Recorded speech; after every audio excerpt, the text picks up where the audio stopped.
이 강 하나님은 어떤 분이신가? 세 번째 시간은 행동하시는 하나님에 대한 강의입니다. 창세기 1장 1절이 이렇게 시작하고 있죠. 태초에 하나님이 천지를 창조하시느니라. 하나님 말씀의 시작은 하나님이 창조를 하셨다라고 하는 진술로부터 시작이 되는 것입니다.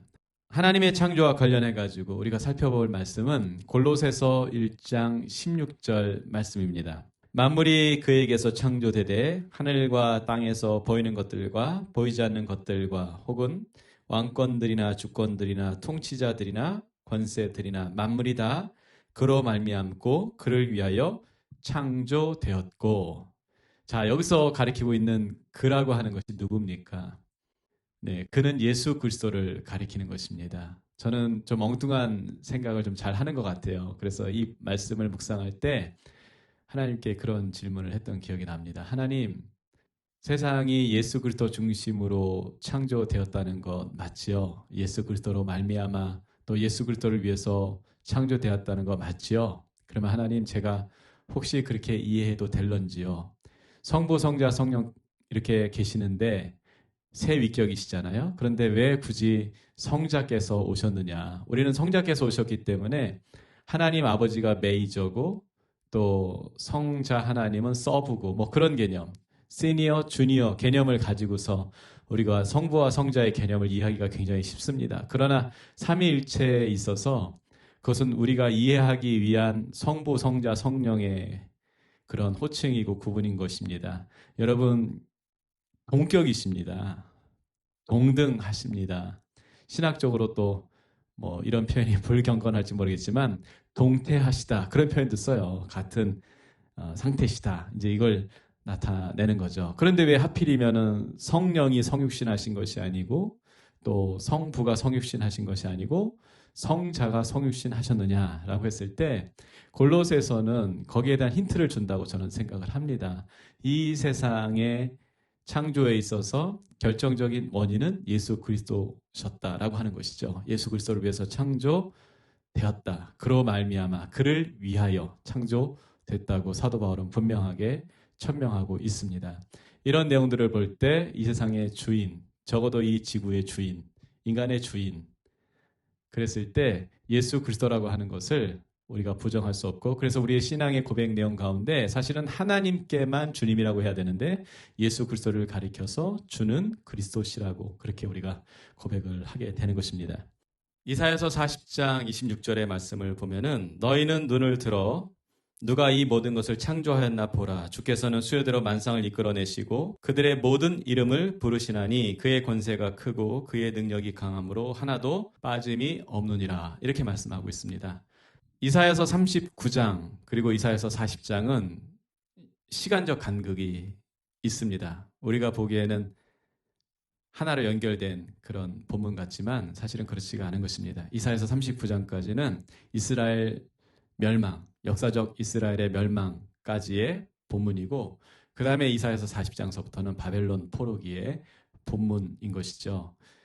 그랬을 때 이사야서 39장까지의 하나님에 대한 어떤 진술들과 그 다음에 이사야서 40장서부터 언급되고 있는 하나님의 진술들과는 좀 차원이 다르다고 하는 것을 보게 됩니다. 이사야서 40장 이후부터 언급되는 하나님은 굉장히 구체적이고 또 웅장하고 장엄하고 또 하나님의 어떤 속성들을 굉장히 디테일하게 이렇게 기술하고 있는 것을 봅니다. 여기에는 어떤 역사적인 환경이 개입됐기 때문에 그러는데 주전 587년 혹은 6년에 바벨론에서 나라가 멸망당한 다음에 남유다 사람들이 끌려가게 됐습니다. 바벨론으로 끌려갔죠. 끌려가고서 거기서 보니까 그들이 엄청난 신을 섬기고 있는 거예요. 마르둑이라고 하는 신이었습니다. 이 신은 창조의 신이자 파괴의 신이었어요. 그 당시에 고대에서는요, 전쟁을 할 때 신들의 대리전이었다고 합니다. 자신들이 믿는 신이 강하면 상대편을 정복하고 무너뜨릴 수 있다고 본 거예요. 그런데 지금 겉으로 보기에는 하나님이, 여호와 하나님이 마르둑한테 진 거예요. 그런데 이스라엘 백성들은 하나님이 위대하지 않았기 때문에 진 것이 아니라 자신들이 하나님을 떠났기 때문에 졌다는 것을 알았습니다. 그래서 신앙적 반성이 일어나는 것이죠. 우리가 하나님께 죄를 지었구나. 하나님을 온전히 숭배하지 못했고 우리가 말씀을 버려서 이렇게 하나님께 심판을 당했구나. 그러면서 그들이 다시 한번 하나님을 바라볼 때 하나님께서 이제 회복과 소망의 메시지를 던지기 시작하신 것입니다. 심판을 경험한 다음에 그들에게 회개할 기회를 주시고 그 회개 가운데 회복의 메시지가 주어졌던 것이죠.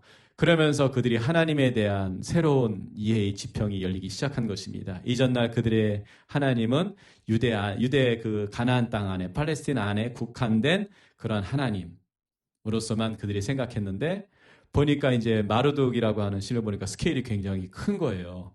그런데 우리 하나님이 마르둑보다 못할 리가 없는 거 아닙니까? 그러면서 이제 하나님의 어떤 속성들 비로소 구체적으로 이들이 이해하기 시작했고 그랬을 때 이제 하나님이 어떤 하나님이냐 그래서 굉장히 하나님의 창조도 구체적으로 얘기를 하고 하나님의 어떤 권능과 또 하나님의 위엄과 뭐 이런 것들에 대해서 이사야서 40장 이후로는 굉장히 풍성하게 진술하고 있다고 하는 것을 보게 되는 것이죠. 이사야서 45장 7절에 보니까 아주 특징적인 진술이 나옵니다. 나는 빛도 짓고 어둠도 창조하며 나는 평안도 짓고 환난도 창조하나니 나는 여호와라 이 모든 일들을 행하는 자니라 하였노라. 여기서 어둠이라고 하는 것은 악을 의미하는 것은 아닙니다. 어떤 고난을 상징할 수도 있고 또 심판을 상징할 수도 있고 인간에게는 어떤 두려움의 영역일 수 있는 것이죠. 미지의 영역일 수 있는 것입니다. 그런데 하나님께서 그 모든 것을 창조하셨다고 말씀하는 겁니다. 이게 이사야서 45장에 기록이 돼 있는 거예요. 그 전날 이스라엘 민족에게 하나님은 어떤 하나님이었을까요? 좋은 일만 하는 그런 하나님이었을지도 모르겠어요. 그런데 이제 이들이 심판을 경험하고 또 새로운 세계를 보고 새로운 세계관이 열린 것입니다. 그런 가운데 하나님을 새롭게 인식하기 시작할 때 하나님의 계시가 물론 주어졌죠. 그러면서 하나님을 인식하기 시작할 때 하나님에 대한 진술들이 이렇게 확장되고 있는 것을 우리가 보게 됩니다. 창조의 하나님이라고 하는 것. 오늘날 우리가 진화와 창조를 생각할 때 진화를 주장하는 사람들의 얘기가 그거예요. 진화는 과학이다. 그렇게 얘기를 합니다. 그리고 많은 우리 어린이나 청소년들이 진화를 이해할 때 과학책에 써져 있으니까 과학이다. 그렇게 얘기를 합니다. 여러분 그것을 순환 논리라고 하는 것입니다. 여러분 진화라고 하는 것은 부분적으로 보면 입증이 되는 것 같지만 전체적으로 보면 입증이 되지가 않습니다. 이게 지구에서 적용되는 부분이 일부분이 있긴 하지만은 그러나 대부분은 잘 맞지가 않아요. 예를 들어 볼게요. 유전 법칙에서 진화는 대부분 돌연변이에 의해서 발생을 하는 것입니다. 그런데 유전 법칙에 있어서 중요한 원리가 있습니다. 그것은 우성의 법칙이라고 하는 거예요. 다시 말해서 돌연변이는 우성이 아닙니다. 돌연변이는 열성입니다. 그래서 돌연변이는 시간이 지나면 소멸하게 돼 있어요. 대를 뭐 몇 대씩 가는 게 아닙니다. 근친상간을 금하는 이유가 있어요. 성경에서. 가족적으로 어떤 윤리의 문제이기도 하지만 이것이 유전학적으로 볼 때 근친상간이 계속해서 반복되면 어떤 일이 벌어지냐면 열성의 법칙이 작용을 해가지고 수많은 기형아가 발생합니다. 실제로 유럽의 어떤 왕조는 그런 어떤 가족혼들을 통해가지고 혈통이 멸망당한 그런 왕조도 있었어요. 어떤 진화론자들은 이미 오래전에 용도 폐기된 라마르크의 용불용소를 계속 가지고서 심지어 내셔널 지오그래픽 같은 데서 그걸 막 설명하는 거예요. 추운 데 살던 시베리아 곰들이 흑곰이었는데 북극에 가가지고 환경에 적응하면서 하얀색 털 곰이 됐다. 뭐 이런 식의 말도 안 되는 얘기를 하지 않는가 하면은 또 새를 이렇게 하면서 어떤 새가 이게 깃털이 길어진 걸 가지고서 이게 바람의 영향을 받아서 날개짓을 잘 하기 위해서 이렇게 깃털이 환경 속에서 길어졌다. 전혀 맞지 않습니다. 여러분 예를 들어가지고 아버지가 야구 선수예요. 그래서 오른쪽 팔을 계속 썼어요. 그랬더니 아이가 태어났더니 오른쪽 팔이 다른 아이보다 한 10cm 긴 거예요. 여러분 이게 말이 된다고 생각하십니까? 이게 되지가 않는 거예요. 라마르크의 용불용설 쓰는 것이 계속 발전해가지고 그것이 진화다. 그렇게 말을 했거든요. 그거 이미 진화론적으로 용도 폐기된 건데 아직도 과학 다큐멘터리에서 그런 식으로 진화를 설명을 하는 것이죠. 그래서 요즘 진화를 얘기할 때 무슨 얘기를 합니까? 자연 선택설을 얘기합니다. 또 진화론자들 가운데 양심 있는 과학자들은 뭐라고 얘기를 하냐면요. 진화론의 오류가 많고 사실은 진화론 입증할 수 없다. 입증할 수 없는데 어떻게 과학이 됩니까? 그래서 본인들도 알아요. 뭐라고 얘기를 하냐면은 진화론은 과학이 될 수 없다. 객관적 과학이 될 수 없다. 그러나 진화론을 대체할 만한 어떤 발생설을 아직 우리가 모델로서 제시할 수 없기 때문에 진화론은 여전히 유효하다라고 하는 것이 진화론 가설에 대한 현재 과학의 입장인 것입니다. 그러면은 창조는 과학이냐라고 했을 때 과학이라는 것은 입증을 해야 되는데 아직 우리의 기술로는 창조를 입증하기가 어렵습니다. 그래서 여러분 진화론도 과학이 될 수가 없고 사실은 창조론도 과학이 될 수가 없어요. 부분적으로 과학적으로 입증할 수 있는 요소들이 서로 있는 것입니다. 그러면은 창조주 하나님에 대한 믿음이 왜 중요하냐? 여러분 이 믿음을 가지고 세상을 보기 시작하는 순간서부터 하나님을 만날 수가 있어요. 하나님이 어떤 분인지 정말 알 수가 있어요. 그러나 교회를 다닌다고 하면서 진화론의 관점을 가지고 그 안경을 쓰고 세상을 보고 성경을 보기 시작하면은 하나님을 만날 수가 없는 것입니다. 왜요? 하나님을 제한하기 때문에 그런 것이에요. 그러므로 우리가 창조주 하나님이라고 하는 이 믿음은 너무나 중요한 것이고 실제로 이 믿음을 가지고 세상을 볼 때 여러분 정말 여러분 심령 안에 광대하신 하나님을 실제로 경험하시게 될 것입니다. 자, 진술문을 보면요. 하나님은 이 세상에 존재하는 모든 것을 창조하셨습니다. 구원과 심판 역시 하나님의 창조물입니다. 한편 악은 하나님이 창조하신 것이 아니라 하나님 부재에 대한 일시적이고 한시적인 현상일 뿐입니다. 선의 결핍이라고 제가 말씀을 드렸어요. 그러면은 진공 상태로 있는 것이 아니죠. 여러분 부패한 것 어떻게 됩니까?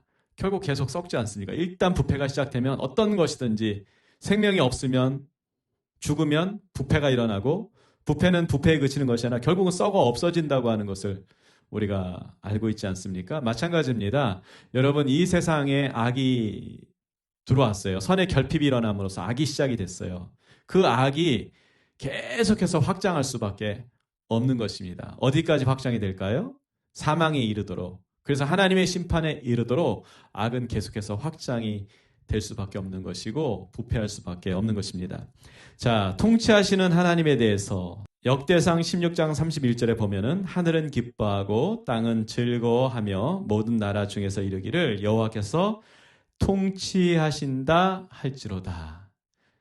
네, 하나님이 통치하신다고 할 때 가장 잘못된 이해는 데이즘이라고 하는 것입니다. 이신론이라고 하는 것인데 은퇴하신 하나님. 그러면서 여기에 대한 제일 합당한 비유가 이제 하나님께서 시계를 만드신 분이시죠. 그 다음에 태압을 감으셨어요. 그리고 그냥 방치하시는 거예요. 그래서 태압이 알아서 째깍째깍 가는 것입니다. 하나님은 할 일이 없어요. 가만히 계시면 돼요. 팔짱 끼고 계시면 돼요. 더 이상 세상에 관여를 하실 일이 없고 하나님이 만들어 놓으신 어떤 질서, 법칙에 따라서 세상이 알아서 굴러간다. 라고 하는 것이 이신론, 데이즘인 것입니다. 그럼 왜 이런 데이즘이 발생했느냐라고 했을 때 세상에 이해할 수 없는 어떤 악한 일들, 또 불행한 일들, 자연재해들이 발생하는 것을 보고 그것이 특별히 믿는 사람들에게 일어나는 일들을 보면서 하나님이 직접적으로 통치하지 않는다. 내지는 하나님은 손 놓고 계신다. 통치하시긴 하시는데 이미 만들어 놓은 법으로서 그냥 굴러가게 하시는 것이다. 그런 이해가 사실은 생겼던 것이죠. 이것 역시도 잘못된 것입니다. 하나님이 어떤 방식으로 통치하는지 우리는 다 이해할 수 없어요. 자연을 어떤 방식으로 통치하시는지 인간이 어떻게 그것을 다 이해할 수 있겠습니까?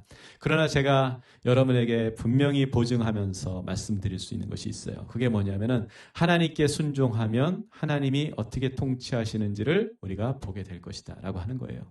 여러분 왜 우리가 하나님 말씀을 사랑하고 하나님 법에 순종해야 됩니까? 간단합니다. 그래야 하나님의 통치하심을 우리가 직접적으로 볼 수가 있기 때문인 것이죠. 시편 97편 1절에 보니까 여호와께서 다스리시나니 땅은 즐거워하며 허다한 섬은 기뻐할지어다. 이렇게 말씀하고 있어요. 또 히브리서 1장 3절에 보니까 이는 하나님의 영광의 광채시요 그 본체의 형상이시라. 그의 능력의 말씀으로 만물을 붙드시며 죄를 정결하게 하는 일을 하시고 높은 곳에 계신 지극히 크신 이의 우편에 앉으셨느니라 라고 하면서 예수님이 지금 무슨 일을 하고 계시는지를 말씀하고 있어요. 예수님이 부활 승천하셨습니다. 그리고 이제 재림을 하실 것입니다. 그러면 이제 공백기가 있잖아요. 중간기가 있잖아요. 그랬을 때 많은 사람들이 그럼 예수님은 도대체 뭐 하고 계시느냐? 그냥 중보자로서 중보만 하고 계시느냐? 이렇게 얘기할지 모르겠는데 여기에는 뭐라고 얘기하냐면은 그의 능력의 말씀으로 여전히 창조주로서 예수님은 만물을 붙들고 계신다는 거예요. 붙드신다는 의미가 뭐죠? 운행하고 계신다, 주관하고 계신다라고 하는 의미입니다. 여러분 묵상하면서 하나님의 통치가 어떠한 것인지 이해하시게 될 거예요. 물론 이 세상 전체 다 어떻게 통치하시는지 그거를 이해한다는 의미가 아닙니다. 적어도 내 삶을 또 내 주변을 하나님이 어떻게 통치하시는지 아시게 될 거예요. 제가 시편 73편 말씀을 참 좋아합니다. 묵상하면서 이 말씀 읽을 때 정말 큰 감동도 받았고 영적인 어떤 통찰력 또 하나님의 통치에 대해서 제가 이해하는 그런 시간들이 있었어요. 악인의 그 형통 정말 이해할 수가 없는 거예요. 하나님이 살아계신다면 통치하신다면 왜 저놈의 인간들을 가만히 내버릴까? 우리가 북한에 대해서 지금 퀘스천 마크가 그거 아닙니까? 이 땅에서도 악인의 형통에 대해서 고통 없이 죽는 그들을 보면서 정말 이해가 안 되는 거 아닙니까? 이게 이미 시편 기자가 경험했던 것이죠. 하나님의 성소에 들어갈 때에야 그들의 종말을 내가 깨달았나니. 제가 이 17절 말씀에 완전히 뒤통수 한 대 얻어맞은 것 같은 느낌이 들었었어요. 그러니까 하나님의 성소에 무슨 얘기입니까? 하나님의 음성을 듣는 그 자리, 하나님께 정말 가까이 나가서 하나님의 통치하심을 이해하지 못하고 보지 못한다면 도대체 저놈의 인간들은 왜 저렇게 득세를 하는 것이고 왜 저렇게 잘 먹고 또 선량한 사람들을 저렇게 괴롭히고 죽이는 것이는지 도무지 이해가 안 되는 것이고 그런 과정 속에서 하나님이 통치하긴 뭘 통치해? 하나님 안 계시는 거 아니야? 하나님 정말 이렇게 하셔도 되는 겁니까? 막 하나님께 삿대질할 수가 있는 것이죠. 그런데 시편 기자가 얘기합니다. 하나님의 성소에 들어갈 때에야 그들의 종말을 내가 깨달았나니. 그들이 받을 심판이 어떤지. 여러분 피상적인 게 아닙니다. 지옥에 간다는 것, 하나님의 심판을 받아서 영원한 형벌에 처한다는 것은 피상적인 게 아니에요. 천국이 영원한 것처럼 지옥도 영원한 것입니다. 우리가 하나님의 성소에 들어갔을 때 하나님이 어떤 분이신지 우리가 볼 뿐만 아니라 악인들이 어떤 심판을 받게 되는지 어떤 형벌을 받게 되는지 우리가 알게 되는 것입니다. 그렇기 때문에 악인을 정죄하고 우리가 하나님처럼 심판하고 죽이는 것이 아니라 오히려 불쌍히 여길 수밖에 없는 것이죠. 하나님은 세상을 창조하신 이후로 지속적으로 우주 만물을 통치하시죠. 이 세상은 아담과 하와 타락 이후 공중권세 잡은 사단의 영향 아래 한시적으로 놓여 있습니다. 그렇다고 해서 우주 만물에 미치는 하나님의 통치가 약화된 것은 아니에요. 사단이 통치를 합니다. 뭘 통해서 통치할까요? 사단은 죄, 다시 말해서 불법을 통해서 통치하는 것입니다. 여러분, 우리가 이 사회에 불법이 난무하지 않도록 그리스도인들이 깨어 있어야 됩니다. 양심을 지켜야 됩니다. 세상 사람들이 어떻든 간에 우리는 빛과 소금으로서 이 사회의 양심이 무너지지 않도록, 법이 무너지지 않도록 지켜야 돼요. 왜 그럴까요? 네, 불법이 양산될 때 우리가 그 불법을 통해서 희생된다고 하는 어려움도 있지만 또 하나는 불법이 역사되면은 통용되기 시작하면은 사탄이 득세하기 시작한다고 하는 거예요. 그래서 제가 깨닫게 된 것이 있어요. 그게 뭐냐면 사탄은 죄를 숙주 삼아서 활동하는 영적인 기생충이다. 저는 그렇게 이제 정의를 하고 싶은 것입니다. 여러분, 우리가 죄를 버리지 않으면 결국은 사탄에게 농락을 당할 수밖에 없는 것입니다. 사탄의 도구가 되거나 놀이개가 되거나 그렇게 되는 것이죠. 우리 누구의 통치 받아야 됩니까? 하나님의 통치를 받아야 하는 것이죠. 자, 세 번째는 이제 구원의 하나님입니다. 출애굽기 14장 13절에 보면은 모세가 백성에게 이르되 너희는 두려워하지 말고 가만히 서서 여호와께서 오늘 너희를 위하여 행하시는 구원을 보라. 너희가 오늘 본 애굽 사람을 영원히 다시 보지 아니하리라. 그러면서 이스라엘 민족을 구원하시는 하나님의 모습을 그들에게 증거하고 있습니다. 사도행전 4장 12절에 보면은 다른 이로서는 구원을 받을 수 없나니 천하 사람 중에서 구원을 받을 만한 다른 이름을 우리에게 주신 일이 없음이라 하였더라. 우리가 굉장히 경계해야 될 것이 종교다원주의예요. 종교다원주의는 그렇게 얘기합니다. 어차피 하나님이 한 분 아니겠느냐. 그러면 그 하나님을 이렇게 높은 산이라고 비유하면서 산에 오르는 길이 어디 하나겠느냐. 예수 그리스도라는 길을 통해서 오를 수 있고 석가라는 길을 통해서 마호멧 기타 여러 온갖 신들 다 결국은 하나님께로 가는, 종교라는 것은 결국 신에게 가는 길 아니겠느냐. 물론 불교인들을 우리가 존중합니다. 존중을 안 할 수가 없죠. 지금 문화가 서로 존중하는 거 맞습니다. 그러나 그들에게 구원이 있다고 우리는 생각하지 않아요. 무슬림들 그들에게 구원이 있다고 생각하십니까? 그들은 구원이 있다고 생각할 겁니다. 그러나 우리는 그들에게 구원이 없다고 말할 수밖에 없습니다. 그러면 이 예수 그리스도는 어떤 그리스도이십니까? 성자 하나님이십니다. 성육신하신 완전한 신성을 가지셨을 뿐만 아니라 완전한 인간이 되신 100% 인성을 가지신 성자 하나님, 예수 그리스도인 것입니다. 그러므로 우리가 신앙 고백을 할 때 주는 그리스도시고 살아계신 하나님의 아들, 그리스도라고 하는 것은 메시아, 기름 부음 받은 자라고 하는 의미인 것이고 세이비어를 뜻하는 것이죠. 구세주를 뜻하는 것이고 그 다음에 하나님의 아들이라는 것은 유대적 사고방식에 있어서 성부 하나님과 동격인 동등한 신, 그래서 주님, 퀴리오스라고 고백을 하는 것이 구원에 관한 올바른 신앙 고백이라고 우리가 말하고 있는 것입니다. 성경은 구원에 관한 책이라고 해도 과언이 아닙니다. 우리는 구원을 통해 하나님이 어떤 분이신지 확실히 알게 되었습니다. 따라서 구원받지 못한 사람은 하나님과 하나님 말씀에 대해서 영적으로 무지할 수밖에 없습니다. 한편 우리는 구원을 삼중적으로 경험할 수 있습니다. 자, 하나님에 대해서 구원받지 않은 사람들이 막 얘기할 수 있어요. 뭐 종교학 박사, 불교의 뭐 법륜 스님 같은 분들, 그분이 했던 그런 이야기 중에 제가 기억나는 이야기가 있는데 하나님의 무소부재성을 얘기하고 또 절대 주권을 얘기합니다. 그러면서 그런 맥락 속에서 하나님 원하는 사람에게 하나님 말씀을 시키지 않겠느냐. 가능하죠. 하나님 얼마든지 뭐 가능합니다. 그러면서 하나님이 뭐 목사님들에게만 말씀을 시키겠느냐. 급하시면 자기 같은 중에게도 시키지 않겠냐. 그러니까 하나님 말씀은 교회만 있는 것이 아니라 절에도 있다. 뭐하러 이렇게 복잡한 교회 가냐, 이렇게 시원한 절에서 하나님 말씀 들으면 되지, 이런 식의 이야기를 하는 걸 제가 듣고서 야, 정말 제가 해도 너무한다 이런 생각이 좀 들었어요. 그러면서 또 한편으로 그거에 열광하는 그리스도인들을 보면서 이게 저분들이 그리스도인이 맞나? 그런 생각이 들었어요. 여러분, 생화와 조화의 차이가 있잖아요. 살아있는 것과 또 사람이 만든, 그러나 그 아름다움이 생화보다 더할 수 있잖아요. 원체 기술이 정교하니까. 그러나 차이가 뭡니까? 조화는 절대로 씨를 맺을 수가 없어요. 생화는요, 씨를 맺습니다. 다시 말해서 조화는 아무리 예뻐도 우아해도 생명을 맺을 수가 없는 것입니다. 반대로 생화는 생긴 것이 좀 부족하고 볼품이 없어도 생명력이 그 안에 있는 것입니다. 생명을 전달하는 것이에요.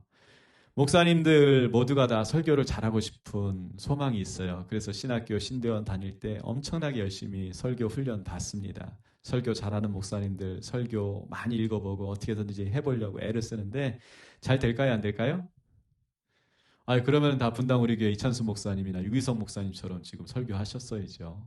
예, 뭐 또 유명한 설교가들 많이 있는데 죄송합니다. 하여튼 뭐 그런 뭐 이재철 목사님 같은 분들처럼 다 그렇게, 예, 요즘 각광받는 뭐 설교자 뭐 또 누가 있는지 모르겠는데 그렇게 다 해야죠. 그래서 막 몇만 명씩 막 그렇게 모이고 최소한 몇천 명씩 막 모이고 막 그래야 되겠죠. 그러나 여러분, 그렇지가 않은 것입니다. 현실은 열심히 준비하고 했지만은 10명, 20명 평생 그렇게 하는 목사님들도 계시고 하나님의 분량대로 다 목회를 하시는 거예요. 근데 중요한 게 뭐냐면요, 성령을 받고 하나님의 자녀로서 정말 성령이 주시는 말씀을 가지고 설교를 하면 성도들이 설령 조는 한이 있고 말씀의 은혜를 별로 못 받는 것 같지만 그러나 거기에는 반드시 생명의 역사가 있는 것이고, 반대로 그냥 그거 없이 어떤 인간의 지식과 지혜와 어떤 통찰력을 가지고 아주 기가 막히죠. 샤프하고 그런 걸 가지고 그냥 말씀을 막 전한 거예요. 그래서 사람들이 막 감동받고 뭐가 있는 것 같아요. 그러나 사실 거기에는 생명이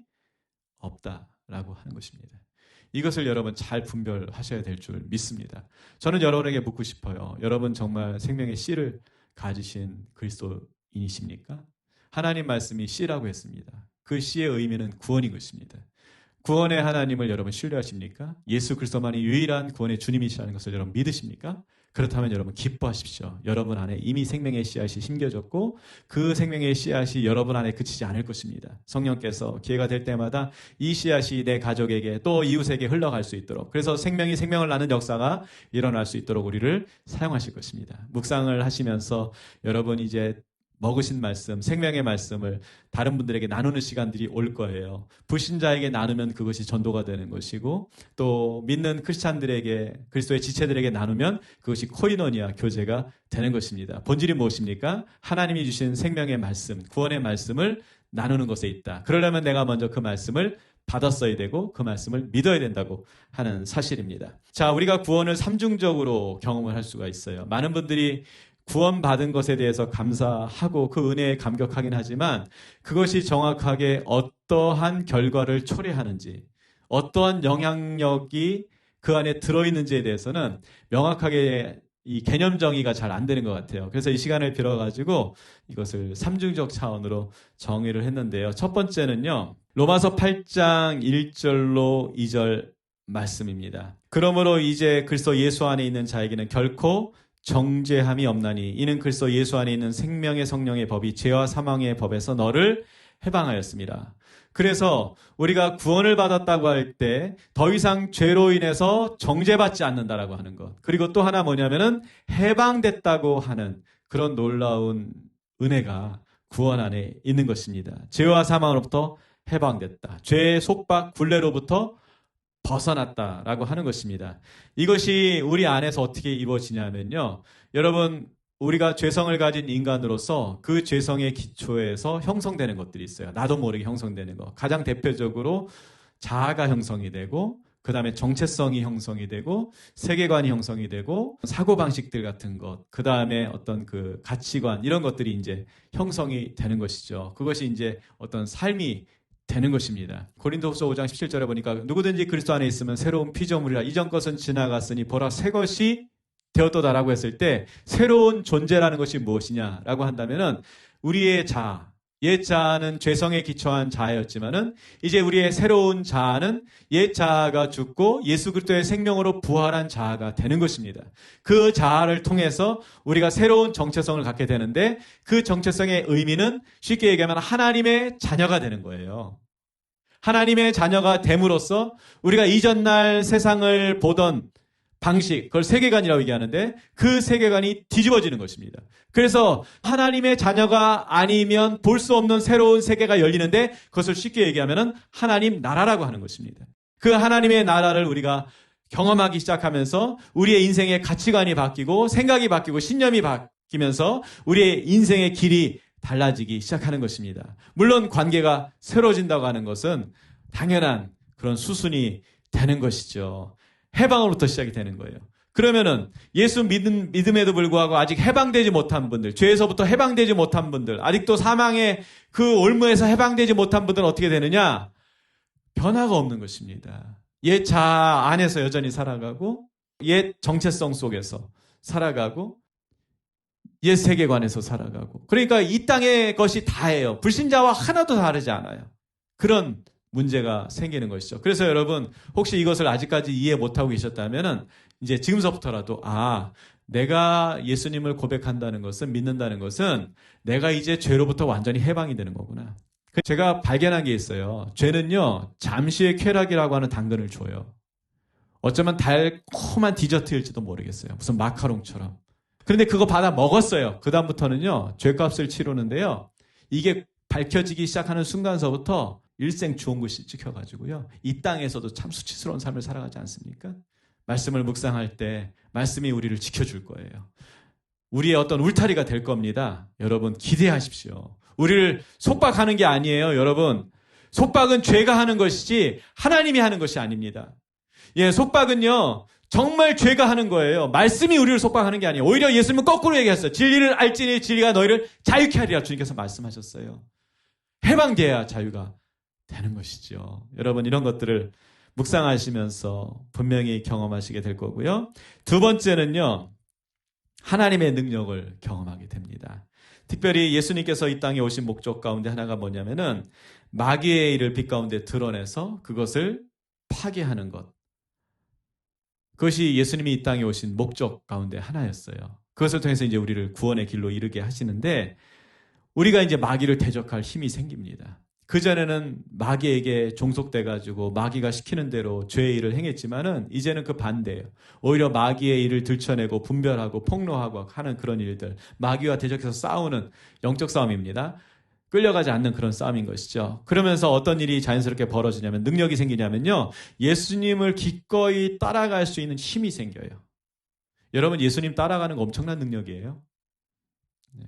많은 분들이 그걸 잘 이해 못하는 것 같아요. 여러분, 제정신 가지고 예수님 따라갈 수 있을 것 같아요. 우리가 제자들 한번 보십시다. 6월절 마지막 만찬 때 베드로가 뭐라고 그랬어요? 누가 뭐라고 얘기하지 않았어요. 그런데 예수님이 세상의 영광을 받으시는 줄 알고 베드로가 했던 얘기가 뭐냐면, 다른 사람 다 주를 버릴지언정 자기는 주를 버리지 않겠다고 아주 큰 소리 뻥뻥 쳤어요.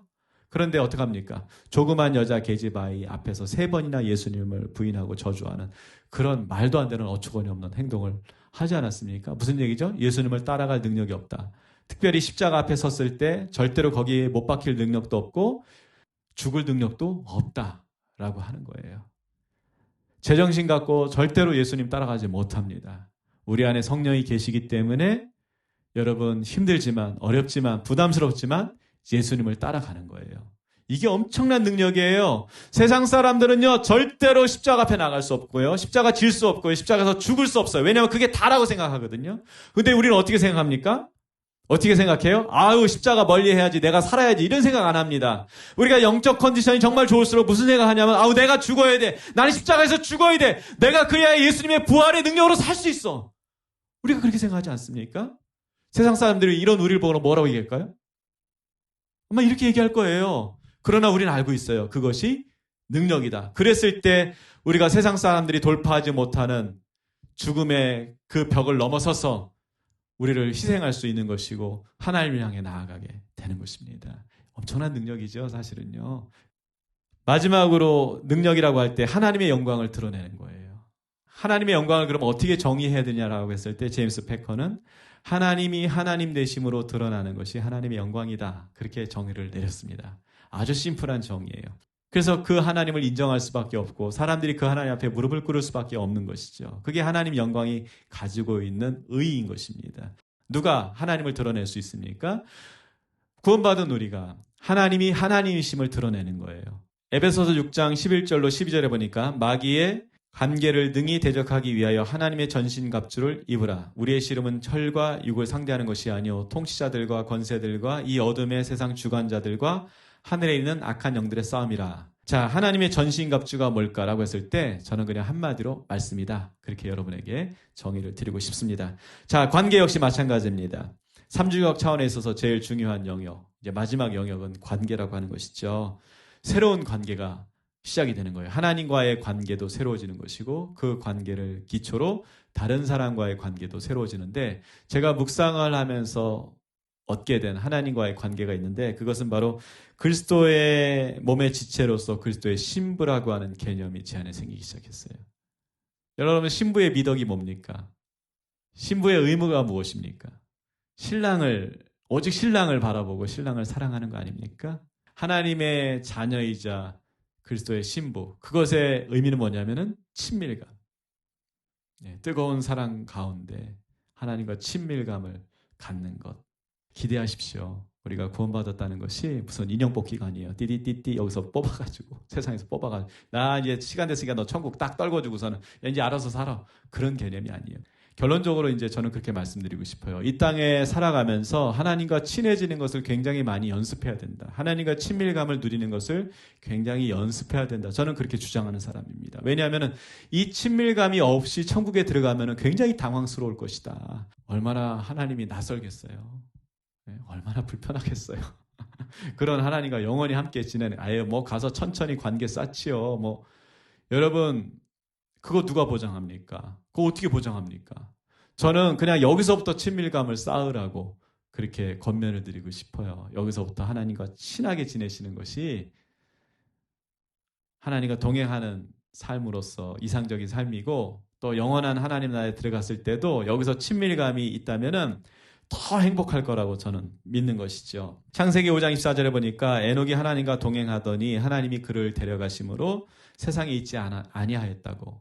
그래서 에녹을 보면서 정말 우리가 수지 맞았다고 얘기하잖아요. 도대체 에녹은 어떻게 했을까? 다른 거 아니에요. 그냥 동행했다는 것, 함께 했다는 것으로 그냥 끝나는 것입니다. 마태복음 1장 23절에 보면은 보라 처녀가 잉태하여 아들을 낳을 것이요 그의 이름을 임마누엘이라 하리라 하셨으니 이를 번역한즉 하나님 우리와 함께 하신다. 하나님 우리와 함께 하시기 위해서 예수님을 보내주셨습니다. 그런데 우리는 함께 하지 않으려고 애를 쓰는 거예요. 그거 잘못된 거 아닙니까? 묵상은 뭐냐면 하나님과의 관계다. 하나님과 친밀한 관계에 있으신 분들은 묵상을 잘할 것이다.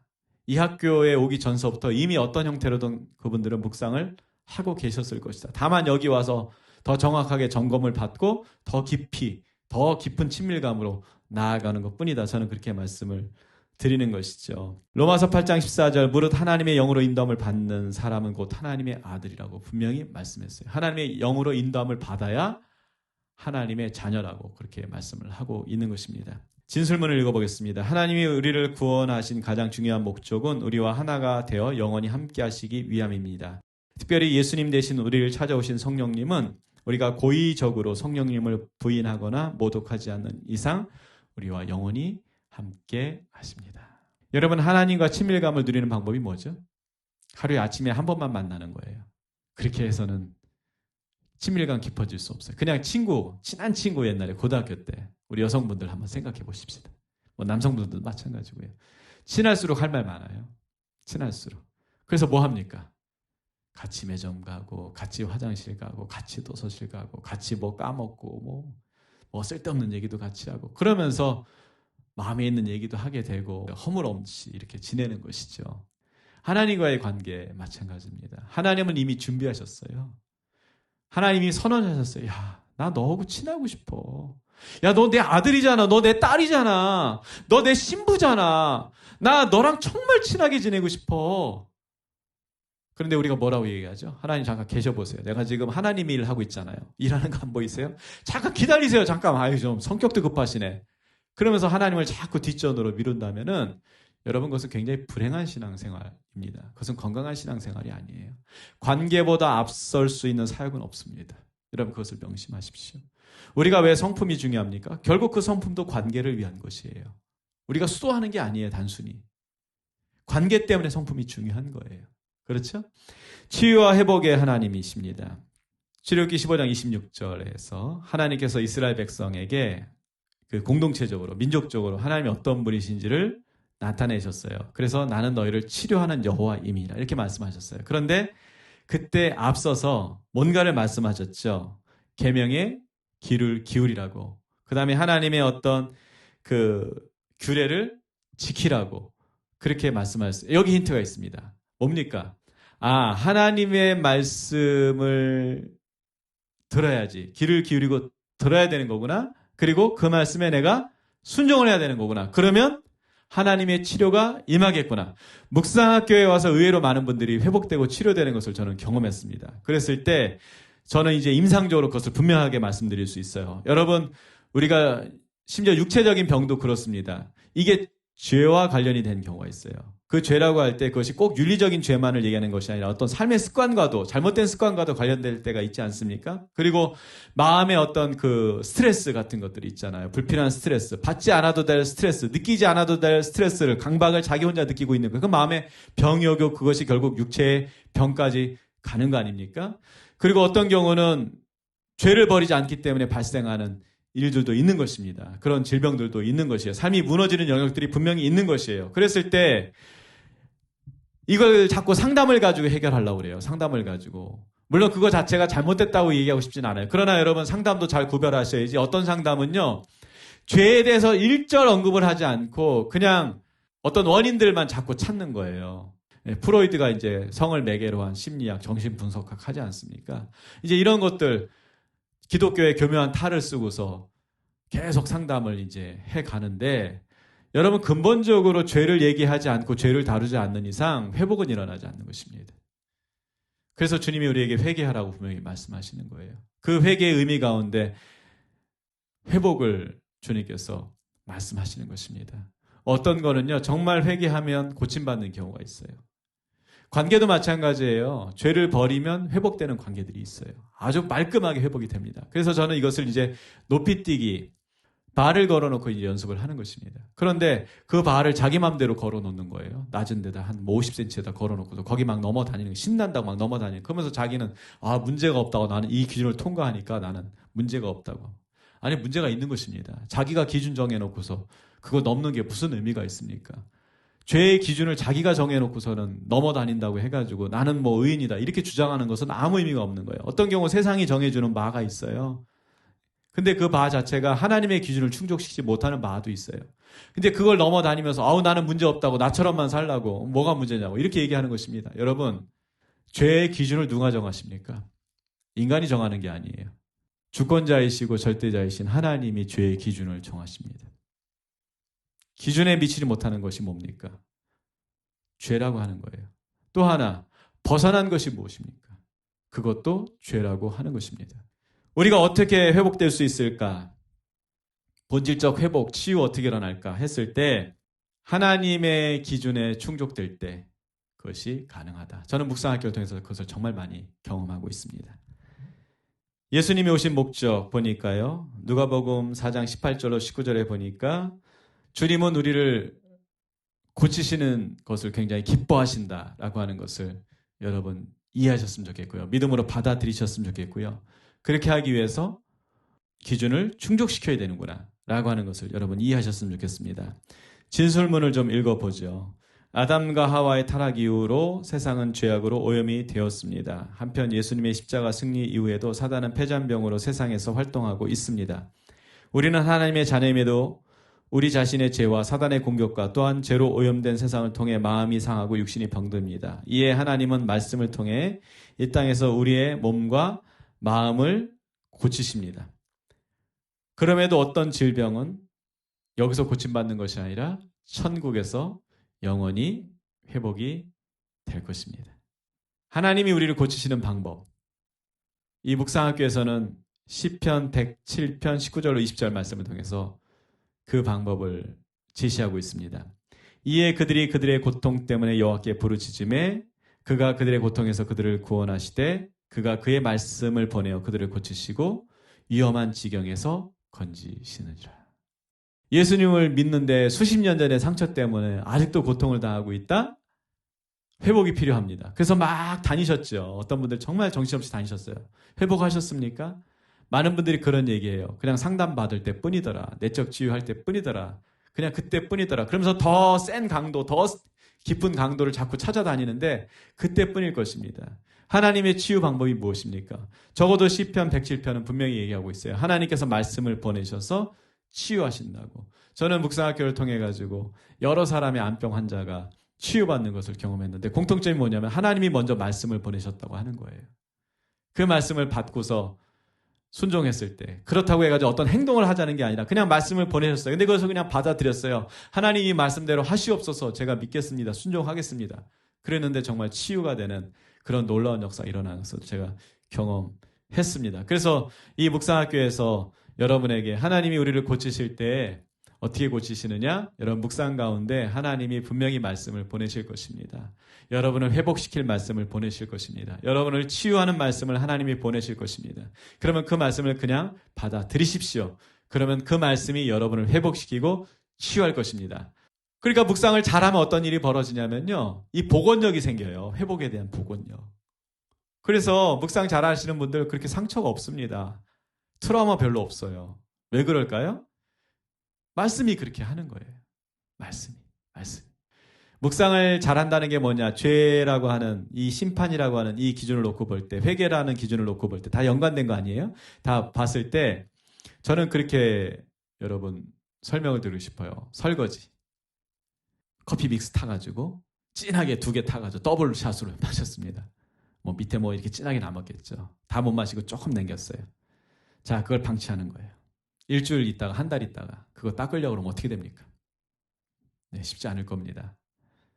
여러분 커피 마시고 그 커피잔 깨끗하게 할 수 있는 방법이 뭡니까? 간단합니다. 가장 빠른 시간에 그것을 물로 헹구면 돼요. 옛날에 부흥회 많이 했었어요. 성도들이 요청을 해요. 가만히 보면은 봄, 가을로. 그거 왜 하나 봤더니만 이제 회개하려고. 집에 샤워 시설 없을 때 70년대 얘기죠. 그냥 추석 뭐 맞이해서 뭐 설 맞이해서 어떤 행사 때 목욕탕 그냥 바글바글 가가지고 때를 벗기는 거예요. 때를 벗기는 게 아니라 때를 까죠. 때를 까. 그 공포의 빨간 타올 있잖아요. 그래가지고 그걸 가지고서는 그냥 엄마 손에 붙잡히면 큰일 나는 거죠. 여탕 끌려가면 큰일 나는 거 아닙니까? 그냥 때를 그냥 사정없이 미는데 깔맞춤이라고 그러죠. 이태리 타올 색깔과 피부 색깔이 똑같아질 때까지 그냥 빡빡빡 밀어가지고서는 왜? 한 6개월 또 안 올 거니까 목욕탕을 그런 식으로 해가지고서는 막 고통스럽게 막 만들고 막 그랬잖아요. 회개의 텀이 길어지면요, 여러분 그러면서 그냥 막 회개한다고 막 때를 쓰고 떼걸떼걸 굴르면요, 여러분 영혼에 스크래치 납니다. 그래서 회개가 무서워지기 시작해요. 여러분 왜 그런 식으로 회개하시려고 합니까? 아니면 일주일에 한 번씩 와가지고 그냥 주일날 하나님의 영광을 보고 하나님을 예배하는 게 아니라 그냥 번제단 앞에서 그냥 몸 씻고 가는 게 다 끝이에요. 그걸 예배라고 많은 사람들이 자꾸 이해하는 거예요. 눈물 좀 흘리고 그러면 은혜 받았다고. 여러분 그거 아니에요. 하나님 임재 가운데 나가야 되는 거 아닙니까? 지성소 안에 들어가는 것이 예배 아닙니까? 매일 묵상할 때마다 먼저 하나님 앞에 회개를 하는 것입니다. 자복하며 회개하는 것이고요. 또 그러다 보니까요. 또 삶 가운데서도 주야로 묵상하다 보니까 잘못한 것을 수시로 이렇게 가게 되는 거예요. 그러니까 마음이 청결해지는 거죠. 정말 정결한 마음이 돼요. 묵상하시다 보면은. 그러니까 하나님 앞에 늘 자유한 것이고 기쁜 것이고 그래서 하나님 마음 내 마음 되고 내 마음 하나님 마음 되고 그런 것들도 막 느껴지는 그런 시기가 오는 것입니다. 진술문을 여러분 좀 읽어보죠. 하나님이 가지신 인격적인 특성 가운데 공의로우심이 있습니다.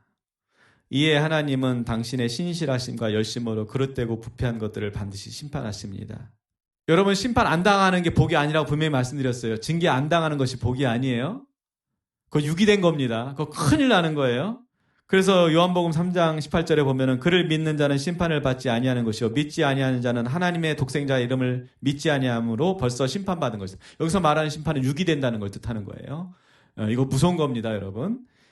예수님께서 순환당하시고 십자가에서 고통스럽게 죽으신 것, 죄로 인하여 우리가 받아야 할 하나님의 거룩과 공의에 따른 심판을 예수님께서 대신 받아주신 것입니다. 그래서 예수님께서 우리 때문에 이렇게 십자가에 달려 징계받으시고 심판받으신 것에 대해서 이미 이사야서 53장은 이렇게 예언하죠. 53장 5절입니다. 그가 찔림은 우리의 허물을 인하며 그가 상함은 우리의 죄악 때문이라. 그가 징계를 받음으로 우리가 평화를 누리고 그가 채찍에 맞음으로 우리가 나음을 입었도다. 무슨 얘기입니까? 예수님을 통해서 우리가 완전히 회복될 수 있다고 하는 것을 하나님은 이미 오래전에 선언하셨고 예수님은 그것을 성취하셨습니다. 네, 2강 강의 여기까지입니다. 여러분 2강을 위한 나눔이 있습니다. 1교시, 2교시, 3교시 새롭게 알게 된 것들 여러분 꼭 기록하셔서 나누셔야 됩니다. 아울러 깨닫게 된 것들 이렇게 나누시고요. 한 주간 말씀을 또 묵상하시게 될 텐데 이게 지금 정상 궤도에 올랐다고 생각하지 마시고 웜업 한다고 생각하세요. 워밍업을 한다고 생각을 하시고 지난주에 5분씩 머무르셨는데 이번 주는 10분씩 말씀 앞에 머무르실 수 있기를 바랍니다. 기도하겠습니다. 하나님 아버지, 하나님이 어떤 분이신지 강의를 통해 나눈다는 것이 너무나 제한이 많습니다. 그럼에도 불구하고 이렇게라도 하나님의 신성, 인격성, 또 말씀하시는 하나님, 행동하시는 하나님에 대해서 나눴습니다. 온전히 전달하지 못한 것 있다면 용서해 주시고 성령님께서 말씀을 통해 다시 조명해 주시고 감화 감동시켜 주셔서 강의를 듣는 모든 학생분들이 하나님을 더 깊이 알 수 있도록 그래서 정말 하나님을 신뢰하고 사랑할 수밖에 없도록 주님 은혜를 베풀어 주시옵소서. 또 아버지 하나님 회복시키시는 또 동행하시는 하나님의 그 은혜가 넘치게 하여 주시옵소서. 주님을 찬양합니다. 주님을 사랑합니다. 고맙습니다. 모든 영광을 주 앞에 올려드리며 존귀하신 예수님의 이름으로 기도드립니다. 아멘. 여러분 사랑하고 존경합니다. 세 번째 강의로 다시 찾아뵙겠습니다. 샬롬.